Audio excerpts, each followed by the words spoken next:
Hey, how you doing? Welcome to FCPOE. We're getting close to Euphoria Season 3 release dates. This video will give you everything that you need before watching the first episode. Season 2 began with the backstory of Fez. Her father constantly hit him and beat him up. His grandma was a gangster and decided that enough is enough.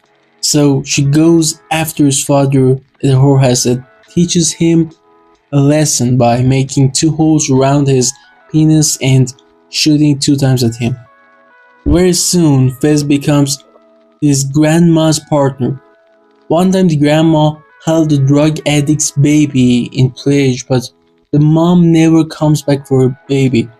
He becomes Fez's brother. He eats a cigarette and the grandma calls him Ashtray, aka Ash. Fez and Ash have to go to the main dealer after killing Moss. It takes investigations, small talks, and nude search to gain her trust. But let's go to another character.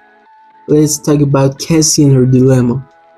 She has had an argument with Lexi, so instead of going to the party, she is at the market buying some sweet shit. At the same time, Nate is there to buy a pack of beer. When he notices her, he instantly sees the opportunity. He uses her vulnerability at the time, talks to her, and offers her a ride to the party. And oh yeah, they have a ride. But all of that was a flashback. We figured it out when Lexi asked Maddie about Cassie, and Maddie has no idea where she is. She continues her way to the bathroom desperately, knocks at the door, and suddenly Nate answers. Rose sees Jules at the party and goes back to the car. They have caught, she relapsed and she's so nervous. She lay down and suddenly sees the heroin kit of the new girl she met with Fizz hours ago. She enjoys herself, then on the way to find bathroom or some room, she meets her new best friend, Elliot. She continues using with him. Let's go back to the bathroom situation. Cassie is really close to a mental breakdown. Because they have been caught accidentally by Maddie. Maddie thinks there is only Nate there, so he did her constantly and makes fun of him. That no one take a shit on party. As usual, Nate has an awful escape plan. Makes the situation worse for Cassie and only thinks about himself. Asks Cassie to lay down in the bathtub until Maddie do her business. He just saves himself as usual and make other people's situation worse, more awkward and harder, and left them alone and on their own. There is no toilet paper, so Maddie cleans herself with the towel and shows it on Cassie's face. Then flirts with some guy she met on the bathroom line. Even the guy finds Cassie in the bathtub when her phone rings. It says some girl passed out to you. Maddie just doesn't care. Now Cassie finally finds the moment to escape after all that anxiety and humiliation. Lexi finally stops searching for Cassie after finding her and chill out on the couch with Fizz. They are so different, but they talk, getting to know and like each other instantly. Fizz is a multidimensional character, a criminal, a strong, honest, nice, and faithful person in a relationship with his family like Ro and Ash. He has a little bit of temper like his grandma, and Ash doesn't forget his promises, like the one with Nate. He walks to Nate and beat the shit out of him, get many people's revenge, like Jules, himself, Maddie, and even Nate's father, which you will know why at the end. Maddie and Cassie take Nate to the hospital, and when Nate opens his eyes, by a glance at them on the way, with his concussion situation and everything, he thinks about his dreams and nightmares with Cassie and Maddie, especially a dreamy family with Cassie, a life without his father and his troubles, being gay and his videotapes like the one with Jules, but he wakes up in his nightmare in the real world with his father and Cassie and Maddie waiting for his decision. Of course, Cassie and Nate both afraid of Maddie, so they're confused and uncertain about their relationship. Anyway, they meet each other one day of a week on Thursday. Lexi stops being passive and decides to do something with her observations. She starts to write a play about her life. Elliot, Jules, and Rose trio is forming. Elliot and Rose are doing drugs constantly, and Jules doesn't exactly know about what drugs they use. She thinks they just smoke some weed. Elliot asks Rose, "Is there any feeling bigger than love?" She answers, "Lust." It points out why loving Jules isn't enough for Rose because she's still experiencing her father's absence. This absence, this loss, is bigger, deeper, and more painful to be felt by Jules' love. This lust makes her doing drugs again and comes back at it with a new lust. She told Jules that I relapsed when you left me, and this is true. The lusts are more important in Rose's life. Rose steps further. She wants to kill herself with drugs, so why spend more money on it? Rose wants free drugs, so she goes to the main dealer she met with Fez. She convinced her, but its dealer has plans for her because she knows Rose is an addict. Rose talks about her relationship with Jules. It's a subjective monologue and explains why she's kinda asexual and doesn't feel anything when it gets physical or Jules goes down for her. Rose's pleasure comes from doing heavy drugs like heroin. That pleasure is releasing much more dopamine than intercourse. Somebody says 8 times more. So if you're an addict, it's normal to not feel physical things. Nate is back with Maddie, but he wants to continue fucking Cassie.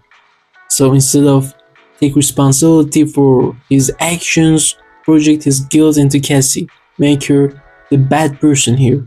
She is no saint, but she doesn't need extra guilt. She feels awful and shamed all the time and doesn't know what to do because she loved Nate and Maddie is her best friend. Anyway, Nate is really a fucked up person. He says I love you to Cassie and goes back with Maddie after satisfying his needs, libido with Cassie, and projecting his guilt to her. He even can't call her by her name, he calls her Maddie. As he says to his father, they both enjoy hurting other people. Ned says to his father that Fez beats him up because of his tape with Jules, but he realizes that Fez doesn't have it and even doesn't know about it.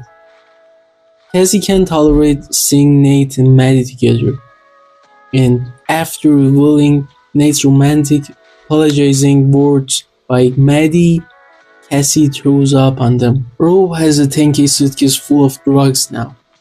She is a few weeks away from killing herself. Elliot notices her extravagance in drugs, first tells Jules, then when they see there's nothing they can do, they tell Rose's mom. There is another intervention, but before that, Rose's mother flashes all that drug in the toilet because she has no idea that didn't belong to Rose. So Rose wakes up and can't deal with another intervention on top of the missing drugs. She says so many bad things to Jules, her mom, Elliot, and break doors, things, and finally runs away on the way of rehab. Nobody welcomes her in his or her house anymore. She has to steal some jewelry from strangers, run away from her family, the police, and on the way of that, she goes to the Lexi's house. Cassie says some hypocrite positive words in bad time and Rose reveals her relationship with Nate. So, make a distraction, attract attentions to her, and a way out to escape from another intervention. Fez doesn't let her stay this time because she wants to steal from him. She goes to the drug dealer and gives her the stolen jewelry, asks for more time and pill, but she says she only has morphine. She wants to make her addiction even worse to keep her as a prostitute. Rose is in death and bad shape, so accepts the deal, but When she gets better, she runs away.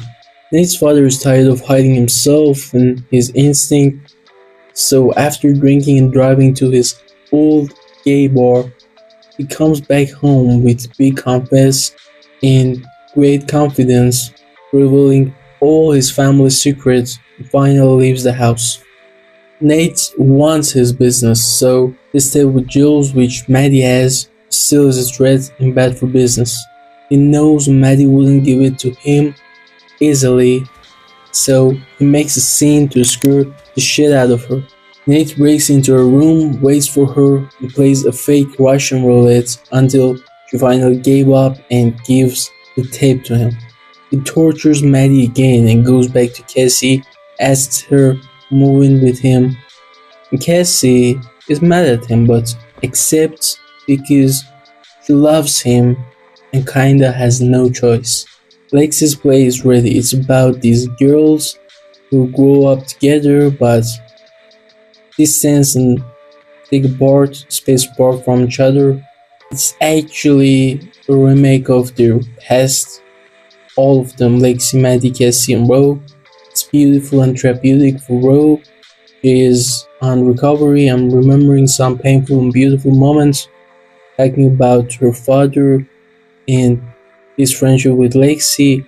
See all of them on the stage with the distance is kinda catharsis for her. But it's really painful for Cassie, revealing her betrayal to her best friend and so many other personal things, personal secrets. Nate offended by the dance scene with boys, which was a try to make fun of guys like him, maybe reminded him of a homosexual thing that makes him think of her father.